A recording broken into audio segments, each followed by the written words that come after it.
My people hear my teaching, listen to the words of my mouth. I will open my mouth with a parable. I will utter hidden things, things from of old, things we have heard and known, things our ancestors have told us. We will not hide them from their descendants. We will tell the next generation the praiseworthy deeds of the Lord, his power, and the wonders he has done. He decreed statutes for Jacob and established the law in Israel, which he commanded our ancestors to teach their children, so the next generation would know them, even the children yet to be born, and they in turn would tell their children. Then they would put their trust in God and would not forget his deeds, but would keep his commands.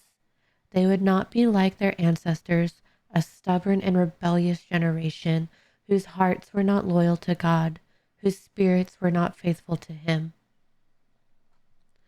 The men of Ephraim, though armed with bows, turned back on the day of battle. They did not keep God's covenant and refused to live by his law. They forgot what he had done, the wonders he had shown them. He did miracles in the sight of their ancestors in the land of Egypt, in the region of Zoan. He divided the sea and led them through. He made the waters stand up like a wall. He guided them with the cloud by day and with light from the fire all night. He split the rocks in the wilderness and gave them water as abundant as the seas. He brought streams out of a rocky crag and made water flow down like rivers.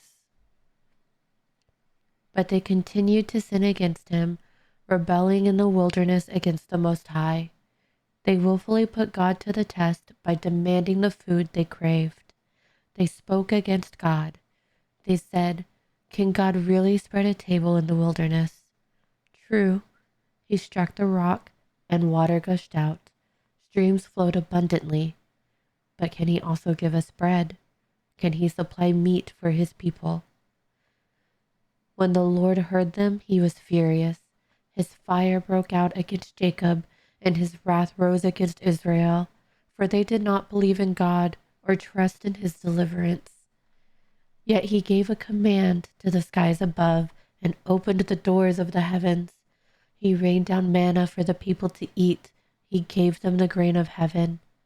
Human beings ate the bread of angels. He sent them all the food they could eat. He let loose the east wind from the heavens, and by his power made the south wind blow.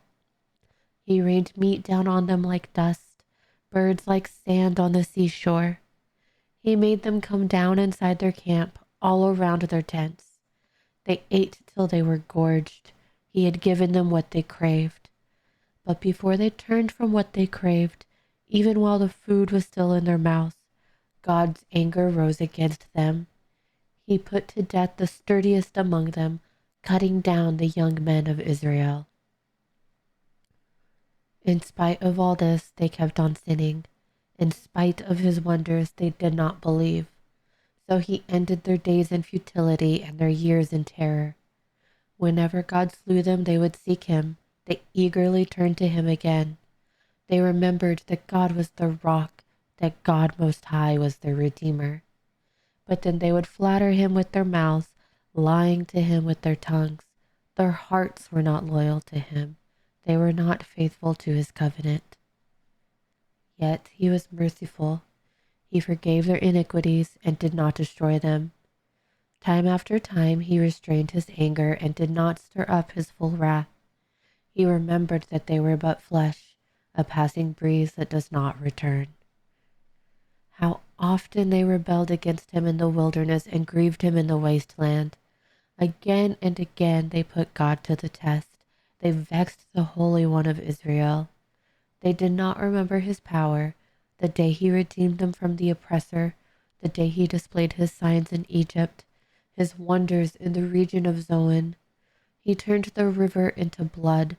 They could not drink from their streams. He sent swarms of flies that devoured them and frogs that devastated them. He gave their crops to the grasshopper, their produce to the locust. He destroyed their vines with hail and their sycamore figs with sleet. He gave over their cattle to the hail, their livestock to bolts of lightning. He unleashed against them his hot anger, his wrath, indignation, and hostility. a band of destroying angels.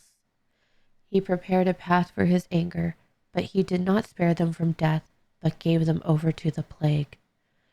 He struck down all of firstborn of Egypt, the firstfruits of manhood, and the tenth of Ham.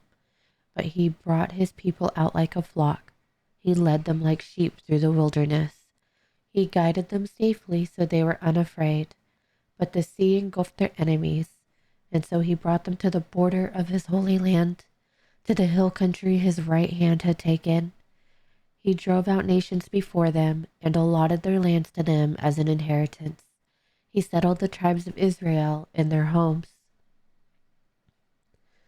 But they put God to the test and rebelled against the Most High.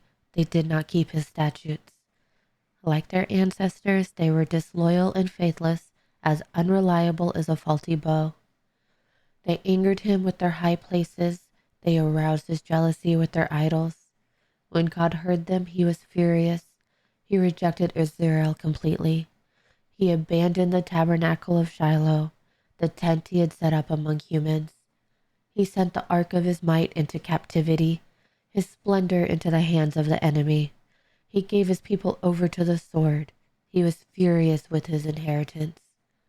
Fire consumed their young men, and their young women had no wedding songs. The priests were put to the sword, and their widows could not weep. Then the Lord awoke as from sleep, as a warrior wakes from the stupor of wine. He beat back his enemies. He put them to everlasting shame. Then he rejected the tents of Joseph. He did not choose the tribe of Ephraim, but he chose the tribe of Judah, Mount Zion, which he loved. He built his sanctuary like the heights, like the earth that he established forever. He chose David his servant and took him from the sheep pens. From tending the sheep he brought him to be the shepherd of his people Jacob, of Israel his inheritance. And David shepherded them with the integrity of heart. With skillful hands he led them.